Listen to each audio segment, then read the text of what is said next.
काबिल और सुंदर लड़की, जिसे बस इसलिए इग्नोर किया जाता है क्योंकि वो एक नाजायज औलाद है। एक कोल्ड लेकिन सबका चहेता प्रिंस, जो ना चाहते हुए राजमहल की पॉलिटिक्स में फंसा हुआ है, और इन दोनों की किस्मत जो घूम फिर कर इन्हें आपस में जोड़ती है। परफेक्ट क्राउन की सारी कहानी इन दो कैरेक्टर्स के आसपास घूमती है। स्योंग ह्यूजू चैबोल ग्रुप के मालिक की नाजायज बेटी है। उसके फादर कोरिया के अमीर बिजनेसमैन में से एक हैं। गजब की सुंदरता, तेज दिमाग और बेस्ट पर्सनैलिटी स्योंग ह्यूजू के पास सब है। वो एलाइट्स के लिए बने टॉप स्कूल में पढ़ते हुए हमेशा टॉप करती है। स्टडी में अपने राइवल मिनसुक को वो हमेशा हराती है, लेकिन फिर भी प्रिंसिपल से उसे कुछ खास सपोर्ट नहीं मिलता। ऐसे ही अपने दम पर वो अपनी स्टडी पूरी करती है। कुछ सालों बाद वो अपनी खुद की कंपनी कैसल ब्यूटी खोलती है और यहाँ भी वो टॉप पर रहती है। उसका सौतेला भाई हमेशा उसे हराने की कोशिश में लगा रहता है। मॉडर्न कोरिया में अभी भी रास्तन चलता है। हुईजू राजा के बर्थडे में इनवाइटेड होती है। दूसरी तरफ कुछ मेड्स प्रिंस के दरवाजे के बाहर आवाज देकर उसे उठा रही होती है। तभी वहाँ प्रिंस का खास ह्यून आता है। वो अंदर जाता है। वहाँ हमें हैंडसम और सेक्सी प्रिंस आयन दिखाई देता है। ह्यून उसे राजा के बर्थडे के लिए तैयार होने के लिए कहता है, लेकिन आयन सोने चला जाता है। रात को महल में देश विदेश के सारे मेहमान आते हैं। तभी वहाँ एक रेड सुपर कार की एंट्री होती है और इस कार से लाल ड्रेस में हुईजू निकलती है और आते ही वो सारी मीडिया का अटेंशन पा लेती है। वो भी खूब फोटो खिंचाती है। वैसे महल में लाल कलर पहनने का रिवाज नहीं होता, इस वजह से वो स्पॉटलाइट में आ जाती है। हुईजू तो वैसे भी ड्रामा क्वीन होती है, वो ये मौका नहीं छोड़ती। मीडिया में उसकी फोटो आते ही उसकी टीम उसके पहने प्रोडक्ट की ब्रांडिंग शुरू कर देती है और देखते ही देखते वो ट्रेंड करने लगती है। अंदर ज्यादातर लोग ट्रेडिशनल ड्रेस में होते हैं। कुछ औरतें हुईजू पर कमेंट कर रही होती है, लेकिन हुईजू उन्हें डराकर चुप करा देती है। तभी वहाँ उसका सौतेला भाई तेजू आकर उसे ताने मारने लगता है। हुईजू उसे भी धमकाकर चुप करा देती है। दोनों भाई बहन की हरकतें एक जैसी रहती है। अंदर रानी और राजा बैठे होते हैं। राजा 8 साल का एक छोटा बच्चा होता है। सब प्रिंस आयन का वेट करते हैं। कुछ देर बाद आयन हंटिंग सिल्क पहनकर आता है। आयन राजा का चाचा होता है। किंग अपने अंकल को बहुत पसंद करता है। रानी उसके पहनावे पर सवाल उठाती है, लेकिन आयन अपनी बातों से उसे चुप करा देता है। पार्टी शुरू होती है। पूरा देश किंग का बर्थडे मना रहा होता है। गार्डन में पार्टी करते टाइम मिनसुक हुईजू के पास आता है। मिनसुक अब प्राइम मिनिस्टर बन गया होता है। दोनों काफी देर तक बातें करते हैं। फिर प्रिंस के बुलाने पर मिनसुक वहाँ से चला जाता है। प्रिंस और मिनसुक दोनों दोस्त होते हैं। आयन कहता है कि मेरी भाभी मेरी शादी के पीछे पड़ी हैं और मेरे शादी करने से तुम मुसीबत में पड़ जाओगे। मिनसुक कहता है कि भला मैं क्यों मुसीबत में पड़ूंगा। आयन कहता है कि राजा अभी छोटा है, अभी तक तो मैं उसकी जगह संभाल रहा हूँ, लेकिन मेरे शादी करते ही मेरी सारी जिम्मेदारियाँ जैसे चैरिटी इवेंट, दूसरे देशों से बातचीत, अलग अलग देशों में जाना, सारे फैसले लेना और सेना के सारे काम तुम्हारे ऊपर आ जाएंगे। भला तब तुम क्या करोगे। ये सुनकर मिनसुक के पसीने छूट जाते हैं। वो कहता है कि हमारे पास वैसे ही लोगों की कमी है, तुम बीच में ऐसे नहीं जा सकते। आयन कहता है कि फिर तुम मेरी शादी रुकवा दो। मंत्रिमंडल वीटो पावर का यूज करके ये शादी रुकवा सकता है। ऐसा कहकर वो चला जाता है। मिनसुक बड़बड़ाता है कि ये सीधा मुझे शादी रुकवाने के लिए बोल सकता था, मुझे डराने की क्या जरूरत थी। दूसरी तरफ हुईजू कॉल के लिए नेटवर्क ढूंढते ढूंढते प्रतिबंधित जगह चली जाती है, जहाँ आयन उसे रोकता है और उससे सवाल पूछने लगता है। तभी धमाके की आवाज आती है। आयन वहाँ जाकर देखता है तो महल में आग लगी होती है। अनहोनी की आशंका से वो घबरा जाता है। मिनसुक भी वहाँ आता है। तभी अचानक से रानी आकर उसे थप्पड़ मार देती है और कहती है कि क्या तुम एक और राजा की जान लेकर मानोगे। पीछे से हुईजू भी ये देख लेती है। तभी साइड से राजा उसे आवाज देता है। राजा सुरक्षित होता है। उसे देखकर रानी इमोशनल हो जाती है। मिनसुक को रानी का ये बिहेवियर अच्छा नहीं लगता। बाहर जाते टाइम मिनसुक को इस आग में साजिश की बू आती है। घर वापस जाते टाइम हुईजू आयन के बारे में सोच रही होती है। असल में वो स्कूल में आयन की जूनियर थी और एक बार वो आयन से उलझ भी गई थी। नेक्स्ट डे रानी आकर आयन से माफी मांगती है। उस पर मिनसुक का दबाव होता है। रानी कहती है कि कल राजा की जान पर खतरा आ गया था, लेकिन सबको तुम्हारे चेहरे पर लगे खरोच की परवाह है। आयन कहता है कि इसमें मेरी क्या गलती है। रानी कहती है कि तुम सबके चहेते बन गए हो। आयन कहता है कि मैं बस राजा की जगह काम कर रहा हूँ, मेरे पास कोई रियल पावर नहीं है। रानी कहती है कि सब तुम्हारी चापलूसी में लगे रहते हैं, ये ताज ही तुम्हारे लिए ग्रहण है। वो पूछता है कि आप क्या चाहती हो। रानी कहती है कि तुम मेरी पसंद की लड़की से शादी कर लो और राजा के लिए अपनी वफादारी निभाओ। दूसरी तरफ हुईजू को उसके फादर, उसका सौतेला भाई और भाभी शादी के लिए फोर्स कर रहे होते हैं, लेकिन हुईजू उनका मोहरा बनने से साफ मना कर देती है। नेक्स्ट डे वो अपने एम्प्लॉय पर अपना सारा गुस्सा निकालती है। उसकी सेक्रेटरी बड़ी मुश्किल से उसे शांत करती है। उधर आयन अपने कुछ लोगों के साथ मिलकर कुछ दिनों के लिए महल छोड़ देता है और अपने पुराने घर में चला जाता है। ऑफिस में बैठी हुईजू अपनी शादी के लिए लड़के ढूंढ रही होती है, लेकिन उसे कोई पसंद नहीं आता। सेक्रेटरी से बातें करते करते रॉयल प्रिंस की बात आती है और हुईजू के दिमाग की बत्ती जल जाती है। इधर पूरी रॉयल फैमिली मीडिया के सामने आयन के खिलाफ प्रदर्शन करती है, क्योंकि वो राजा के बर्थडे पर हंटिंग वाला सिल्क पहनकर गया था। ह्यून आकर आयन से कहता है कि मैंने पहले ही आपको वो ड्रेस पहनने से मना किया था, देखो अब कितना बवाल मचा हुआ है। आयन कहता है कि मेरे इस स्कैंडल से महल में आग वाली बात छुप गई है, ये सारा मेरा प्लान था ताकि राज परिवार सेफ रहे। नेक्स्ट डे हुईजू अपनी सेक्रेटरी को प्रिंस से शादी वाला आइडिया बताती है। सेक्रेटरी कहती है कि तुम पागल हो गई हो। हुईजू आयन से मीटिंग के लिए उसे ईमेल भेजती है, लेकिन आयन उसे रिजेक्ट कर देता है। हुईजू लगातार 5 बार अलग अलग तरीके से उसे एड्रेस करते हुए मिलने के लिए ईमेल भेजती है, लेकिन हर बार आयन उसे रिजेक्ट कर देता है। उसके रिजेक्शन से हुईजू पगला जाती है। अब बात उसके ईगो पर आ जाती है, लेकिन अचानक से उसे एक नया आइडिया आता है। उधर ह्यून आयन से कहता है कि इस बार हुईजू ने बड़ा ही अजीब ईमेल भेजा है। उसने लिखा है कि एक जूनियर अपने सीनियर से मिलना चाहती है। ये सुनकर आयन उससे मिलने के लिए राजी हो जाता है। हुईजू उससे मिलने पहुंचती है। उन दोनों की मीटिंग पर रानी की नजर होती है। उसने आयन के महल में अपनी जासूस रखी होती है। दोनों आमने सामने बैठे होते हैं। आयन पूछता है कि तुम मुझसे मिलने के लिए इतनी बेचैन क्यों थी। हुईजू उसे प्रपोज करते हुए कहती है कि चलो हम शादी कर लेते हैं। ये हम हुईजू और आयन के स्कूल का सीन देखते हैं, जहाँ स्कूल में हाउसेस के बीच तीरंदाजी का मुकाबला चल रहा होता है और वो दोनों ही अपना बेस्ट दे रहे होते हैं। अब कहानी वापस प्रेजेंट में आती है। हुईजू आयन को शादी के लिए प्रपोज करती है। आयन उससे उसकी शर्तें पूछता है। हुईजू कहती है कि क्या मुझसे पहले भी शादी के लिए प्रपोजल आए हैं। आयन उसे गिफ्ट्स की तरफ इशारा करते हुए कहता है कि काफी लड़कियों ने प्रपोजल भेजा है। गिफ्ट्स देखकर हुईजू थोड़ी टेंस्ड हो जाती है। आयन फिर से पूछता है कि मैं तुमसे शादी क्यों करूं। हुईजू कहती है कि मेरे पास अंधा पैसा है। ये सुनकर आयन हंसने लगता है। हुईजू कहती है कि आजकल हर छोटी से बड़ी चीज के लिए पैसा चाहिए। मेरी फैमिली अमीर है और मेरा दिमाग बहुत तेज है। मेरा एक भाई है, लेकिन वो बहुत बड़ा बेवकूफ है, तो वो तुम्हें परेशान नहीं करेगा। मुझे पता है कि तुम्हें रिश्तेदारों का लाइन क्रॉस करना पसंद नहीं है। आयन पूछता है क्या और कुछ भी है। हुईजू हंसते हुए कहती है कि मैं बेशर्म हूँ। एक नाजायज और सक्सेसफुल वुमेन होने की वजह से मैं दिन रात अपनी चुगली सुनती रहती हूँ। तुम मुझे अपनी ढाल की तरह यूज कर सकते हो। वैसे भी हम कॉन्ट्रैक्ट खत्म होने के बाद डाइवोर्स ले लेंगे और तब भी सारा ब्लेम मैं अपने ऊपर ले लूंगी। वैसे भी मेरे जैसी सुंदर लड़की तुम्हें आसानी से नहीं मिलेगी। आयन फिर से पूछता है कि क्या और कुछ भी है। उधर दरवाजे के बाहर रानी की जासूस दरवाजे पर कान लगाकर अंदर की बातें सुनने की कोशिश कर रही होती है।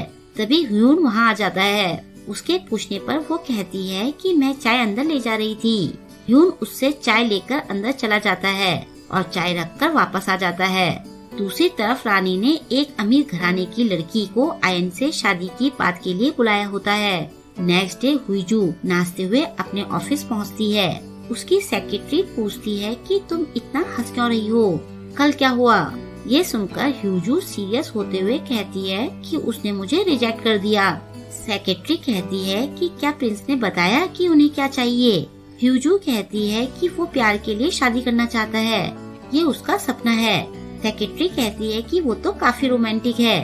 हुईजू चिढ़ते हुए कहती है कि वो बस मुझे किलसाना चाहता था।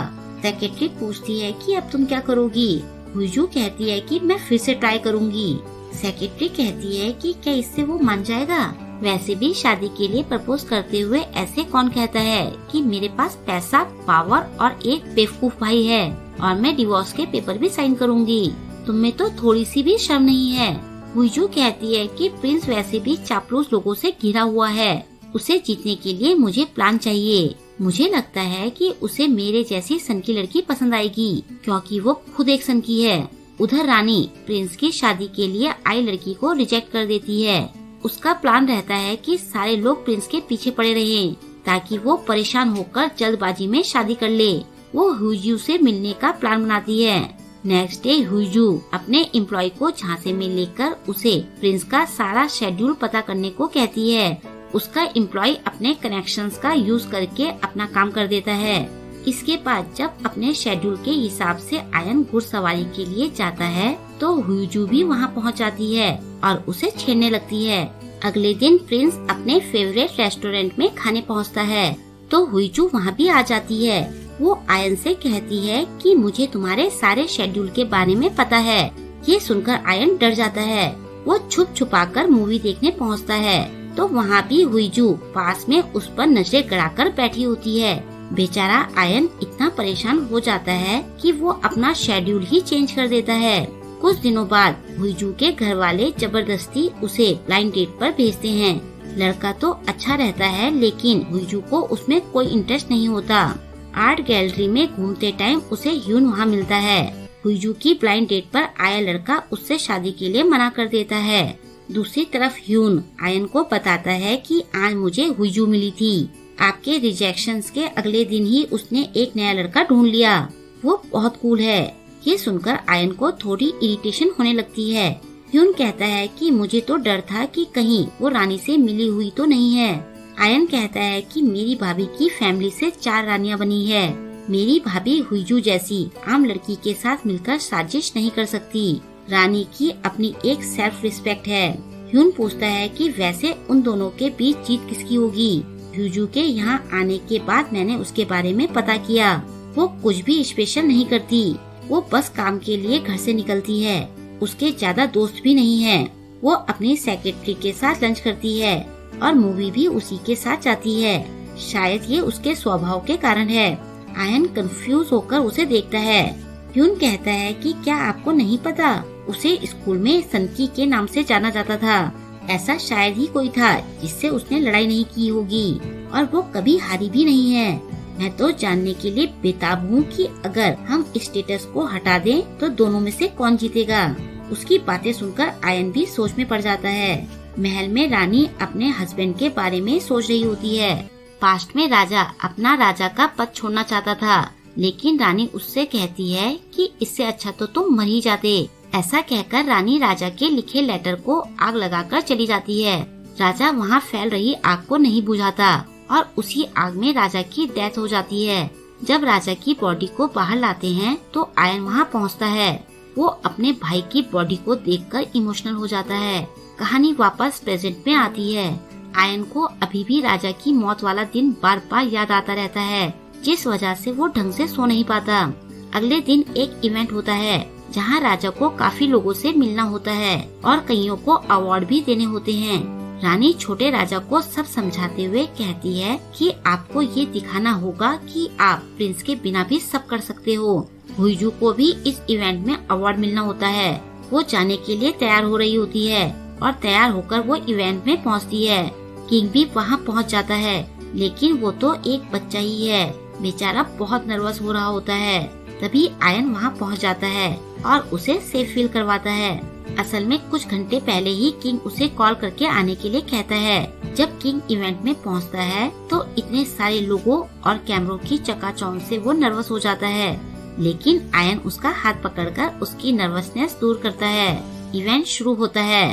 प्रिंस और किंग सबको अवार्ड देते हैं। ह्यूजू का नंबर आने पर वो आयन से फ्लर्ट करने से नहीं चूकती। इसके बाद वो इवेंट को खूब एंजॉय करती है। इसके बाद जब वो अपने होटल वापस जा रही होती है तो मिनसुक उससे मिलने आता है।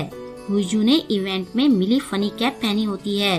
कैफे में बैठे सारे लोग उसे ही देख रहे होते हैं। मिनसुक उसे बड़े ध्यान से देख रहा होता है। दोनों अपने स्कूल डेज को याद करके खूब एंजॉय करते हैं। दूसरी तरफ किंग वापस लौटते टाइम आयन से पूछता है कि आप वापस कब आओगे। आयन कहता है कि अभी तो मैं छुट्टी पर हूँ। किंग के जाने के बाद आयन को कमजोरी महसूस होने लगती है। थोड़ी देर बाद ह्यून उसके लिए दवाई लेकर वापस आता है। आयन को दवाई देते टाइम वो उसे रॉयल हॉस्पिटल में चलने के लिए कहता है। आयन कहता है कि रॉयल हॉस्पिटल रानी के भाइयों से भरा पड़ा है, मैं फालतू की परेशानी नहीं चाहता। जब ह्यूजू अपने कमरे में जा रही होती है तो रास्ते में उसे ह्यून मिलता है। नेक्स्ट सीन में हम आयन के रूम में डॉक्टर, ह्यूजू और ह्यून को देखते हैं। डॉक्टर के पूछने पर ह्यून बताता है कि प्रिंस को सोने में दिक्कत होती है। आयन को ऐसे देखकर ह्यूजू उसके लिए सॉरी फील करती है। डॉक्टर को बाहर छोड़ते टाइम ह्यूजू डॉक्टर से कहती है कि अगर कोई पूछे तो आप कह देना कि आप मुझे देखने आए थे। वैसे भी काम की वजह से डॉक्टर मुझे देखने आते रहते हैं। ऐसा करके ह्यूजू आयन को परेशानी से बचाना चाहती है। दूसरी तरफ नेट पर किंग के साथ आयन की फोटो देखकर रानी उसे बहुत डांटती है। बाद में उसकी मेट कहती है कि राजा भी बच्चे हैं। रानी कहती है कि मैं नहीं चाहती कि वो अपने फादर की तरह डरपोक बने। इसके बाद वो आयन से मिलने निकलती है। उधर होटल में ह्यूजू ह्यून के लिए सैंडविच लेकर आती है। दोनों बैठकर बातें कर रहे होते हैं। ह्यून कहता है कि प्रिंस को सेंटर ऑफ अटेंशन बनने से चिढ़ है। तभी उसे मैसेज आता है। मैसेज पढ़ते ही वो ह्यूजू से कहता है कि तुम्हें छुपना होगा, रानी यहाँ आ रही है। थोड़ी देर में रानी वहाँ पहुँचती है। वो सीधा आयन के रूम में जाती है। तभी साइड से आयन बिल्कुल हॉट अंदाज में वहाँ आता है और कहता है कि अभी मुझे तैयार होने में टाइम लगेगा, तो आप बाहर जाकर वेट करो। उसे ऐसे हॉट अंदाज में देखकर रानी भी चौंक जाती है। वो बाहर जाकर वेट करने लगती है। तभी उसे बाहर 2 सैंडविच और एक लेडीज पर्स दिखता है। ये देखकर वो दोबारा अंदर जाती है। अंदर आयन के साथ में ह्यूजू खड़ी होती है, जो अभी तक बाथरूम में छुपी हुई थी। उन्हें साथ में देखकर रानी आयन से कहती है कि कल ढंग के कपड़े पहनकर आज के इस कारनामे की सफाई मुझे कल महल में आकर देना। ऐसा कहकर वो चली जाती है। अगले दिन पूरी न्यूज में आयन और ह्यूजू के बारे में छपा होता है। दोनों के सेम होटल में रुकने की वजह से र्यूमर्स फैल जाते हैं। न्यूज पढ़कर ह्यूजू की भाभी कहती है कि क्या इसी वजह से ये शादी के लिए मना कर रही थी। उधर होटल में अपने बारे में आर्टिकल पढ़कर ह्यूजू बहुत हंस रही होती है, लेकिन उसके ऐसे बिहेवियर से उसकी सेक्रेटरी की जान सूख रही होती है।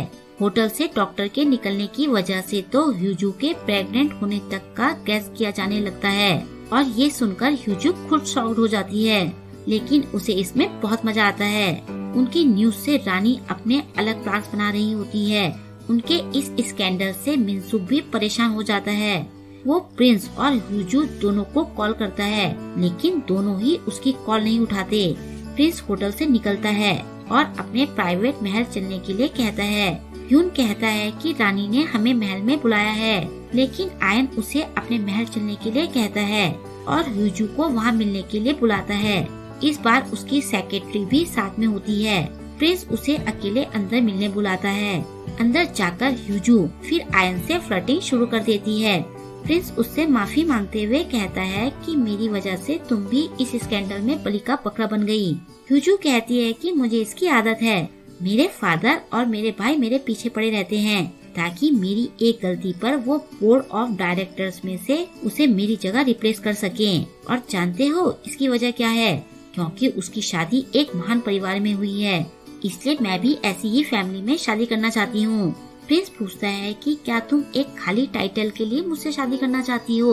ह्यूजू कहती है कि इस खाली टाइटल की वजह से मैंने ना जाने कितने मौके खोए हैं। आयन कहता है तो ठीक है, अब तुम बड़े प्रिंस की पत्नी बनने की तैयारी करो। अब तुम्हें पूरी कंट्री का सामना करना पड़ेगा। ये सुनकर ह्यूजू की आंखों में चमक आ जाती है और यहीं पर इस एपिसोड की एंडिंग हो जाती है। आई होप कि आपको आज का वीडियो पसंद आया होगा। आपको आज का वीडियो कैसा लगा मुझे कमेंट करके जरूर बताएं और वीडियो को लाइक और शेयर करना ना भूलें। अगर अभी तक आपने मेरे चैनल को सब्सक्राइब नहीं किया है तो प्लीज मेरे चैनल को सब्सक्राइब कर लें और लेटेस्ट वीडियोस की नोटिफिकेशन पाने के लिए बेल आइकन को प्रेस करना ना भूलें। मिलते हैं जल्द ही नेक्स्ट वीडियो के साथ। Thank you.